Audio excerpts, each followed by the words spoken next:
Kesimpulan dan rekomendasi.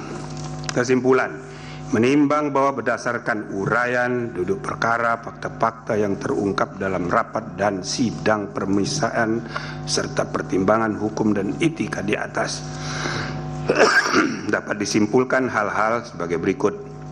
1 dan 2 dianggap sudah dibacakan. 3, para hakim terlapor secara bersama-sama terbukti tidak dapat menjaga keterangan atau informasi rahasia dalam rapat permusyawaratan hakim yang bersifat tertutup sehingga melanggar prinsip kepantasan dan kesopanan.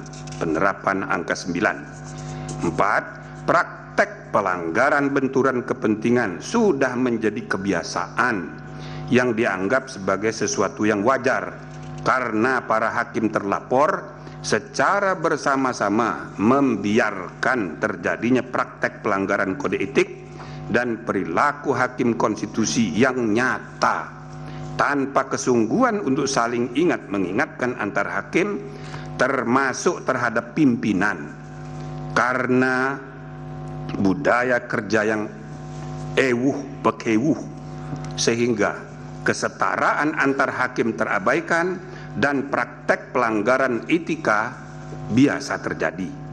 Dengan demikian, para hakim terlapor secara bersama-sama terbukti melanggar Sabta Karsa Utama, prinsip kepantasan dan kesopanan. Penerapan angka 1.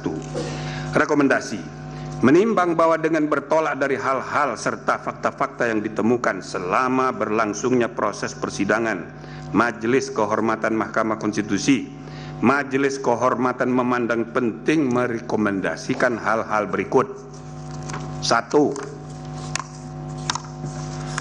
Hakim konstitusi tidak boleh membiarkan kebiasaan praktek saling pengaruh mempengaruhi antar hakim dalam penentuan sikap dalam memeriksa, mengadili dan memutus suatu perkara yang menyebabkan independensi fungsional tiap-tiap hakim sebagai 9 pilar tegaknya konstitusi menjadi tidak kokoh dan pada gilirannya membuka peluang untuk terjadinya pelemahan terhadap independensi struktural kekuasaan kehakiman Mahkamah Konstitusi secara kelembagaan. 2. Hakim konstitusi tidak boleh membiarkan terjadinya praktek pelanggaran kode etik dan perilaku hakim konstitusi yang nyata tanpa kesungguhan untuk saling ingat mengingatkan antar hakim termasuk terhadap pimpinan karena budaya kerja yang bekewuh sehingga prinsip kesetaraan antar hakim terabaikan dan praktek pelanggaran etika menjadi biasa terjadi.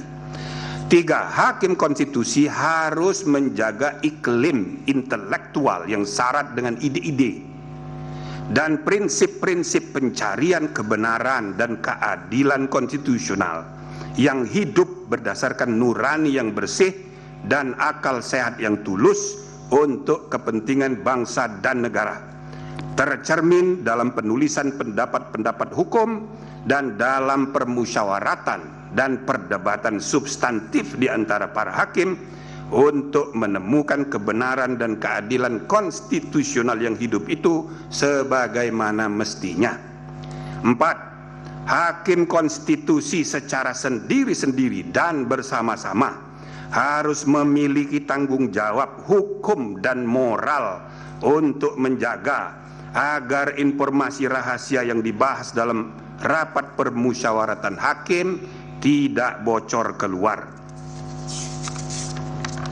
Amar putusan, mengingat Undang-Undang Nomor 24 Tahun 2003 tentang Mahkamah Konstitusi yang telah diubah terakhir dengan Undang-Undang Nomor 7 Tahun 2020 tentang perubahan ketiga atas Undang-Undang Nomor 24 Tahun 2003 tentang Mahkamah Konstitusi dan Peraturan Mahkamah Konstitusi Nomor 1 Tahun 2023 tentang Majelis Kehormatan Mahkamah Konstitusi, memutuskan menyatakan 1. Para hakim terlapor secara bersama-sama terbukti melakukan pelanggaran terhadap kode etik dan perilaku hakim konstitusi sebagaimana tertuang dalam Sabta Karsa Utama, prinsip kepantasan dan kesopanan.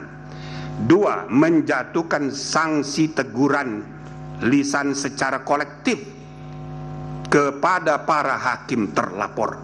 Demikian diputus dalam rapat Majelis Kehormatan oleh 3 anggota Majelis Kehormatan, yaitu Jimli As-Sidiki sebagai Ketua Merangkap Anggota, Wahiduddin Adam sebagai Sekretaris Merangkap Anggota, dan Bintan R. Saragih sebagai anggota pada hari Jumat tanggal 3 bulan November tahun 2023 dan hari Senin tanggal 6 bulan November tahun 2023, dan diucapkan dalam sidang pleno Majelis Kehormatan Mahkamah Konstitusi terbuka untuk umum pada hari Selasa tanggal 7 bulan November tahun 2023, selesai diucapkan jam 16.43 oleh 3 anggota